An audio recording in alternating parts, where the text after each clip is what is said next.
Indecent Proposal, the NFL, and Lewis and Clark are all on this day. Welcome back to On This Day. Today's date is April 7th, 2022. It is the 97th day of the year. There are 260 days left in this year. It is the 14th Thursday in the 15th week and the 19th day of spring. You got 75 days left until summer. Gotta tell you, it's kind of warm here in Portland today. I think it's like 66, which for April, that's a little warm. Today is National Beer Day. National Beer Day is on April 7th annually. It recognizes the world's most widely consumed alcoholic beverage. Following water and tea, it is the third most popular drink overall. One of the world's oldest prepared beverages, beer, possibly dates back to 9000 BC, when cereal was first farmed. It is also recorded in the written history of ancient Iraq and Egypt. Or as my brother pronounced it when he was like 11, he was reading something, he thought it said egg wiped. No, it's Egypt, but we'll move on.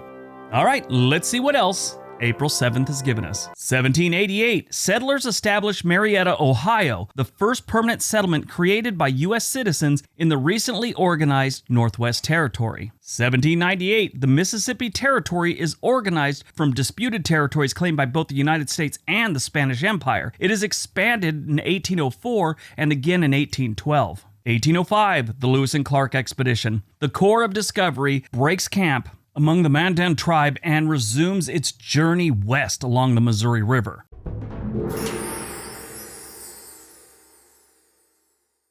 When you cover this in American history and American schools, they just kind of gloss over everything and make it sound like all the native tribes were perfectly friendly. Well, most of them were. For most of the expedition, Lewis and Clark surveyed the land that was already home to Native American tribes. They said that they made contact with around 50 tribes, including the Shoshone, the Mandan, the Blackfeet, the Chinook, and the Sioux. Lewis and Clark had developed a first contact method for meeting new tribes. This included trading, offering gifts to elders and chiefs and things like that. And they also gave them a Jefferson Indian Peace Medal. It was a coin engraved with the image of Thomas Jefferson on one side and an image of two hands clasped beneath a tomahawk and a peace pipe with an inscription that just said peace and friendship. They also had to break it to the Indians that the Americans now saw this as their land, and they offered them military protection in exchange for peace. Now, some of the tribes have met white men before, and they kind of knew what was going on, and most were friendly. Others, not so much, but they were rarely violent. Teton Sioux encountered the expedition and demanded a toll for crossing their land. When they realized that they were outgunned, the Teton Sioux decided to let them pass and call it a day.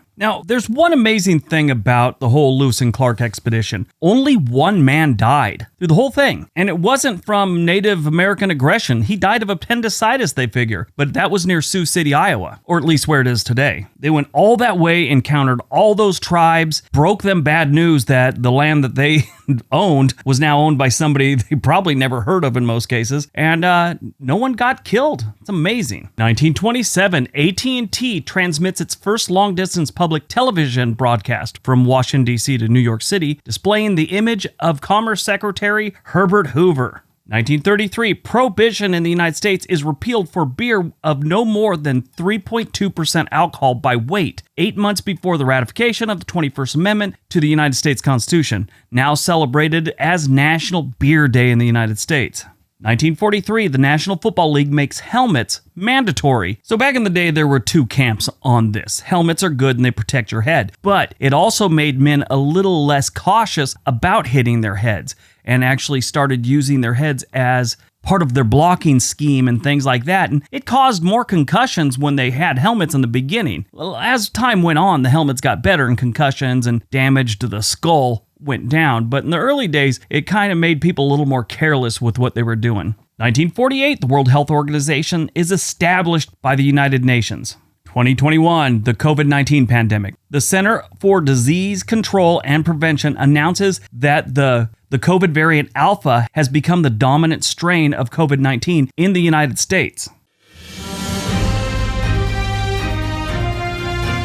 Happening now is Russia is still having a hard time in Ukraine. They've actually pulled back from Kiev and in other areas, and it's not painting a pretty picture for what's going on there for Russia. And it is really looking that they had poor planning and were not ready for what they encountered when they got into Ukraine. Besides the fact that the Ukrainian people are turning out to be better fighters than Russia really thought they were going to be, and they've been using the military equipment they had and the stuff they've been given better than anyone expected. On top of all that, it's really starting to come to light that a lot of the Russian soldiers really aren't into this and they don't want to be there. I mean, you really got to be a sociopath to actually want to be in war because it sucks. It is not fun having someone shoot at you, and if you think that is kind of fun, there's something wrong with you, and I suggest you talk to someone about it. But a lot of these Russian soldiers are just leaving their vehicles and heading off into the woods. They've been intercepting supposed cell phone calls from Russian soldiers back to home, and what they're picking up is these guys are not wanting to be there, and they feel like they were lied to about why they're there.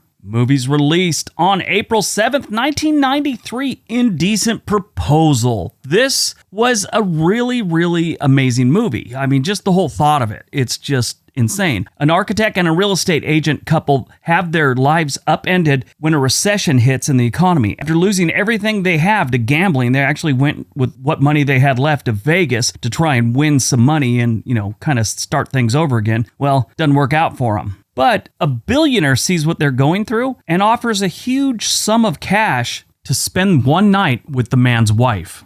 Woody Harrelson and Demi Moore. The billionaire was Robert Redford. If you've never seen the movie, it's amazing. Sounds like a weird story and, a millionaire offers $1 million. That just sounds kind of creepy, but the movie is very well done. Born on April 7th, 1954, Jackie Chan, actor, choreographer, and stuntman whose notable films include Rush Hour Trilogy, Enter the Dragon, Shanghai Noon, The Karate Kid. I love his movies. Jackie Chan's very impressive. He studied music, dance, and martial arts at the China Drama Academy. Died on April 7th, 2012. We lost Mike Wallace. He was on 60 Minutes as an investigative interviewer for over 35 years. His son just left Fox News, and I think he's going to CNN or something like that. In 1939, he graduated from the University of Michigan.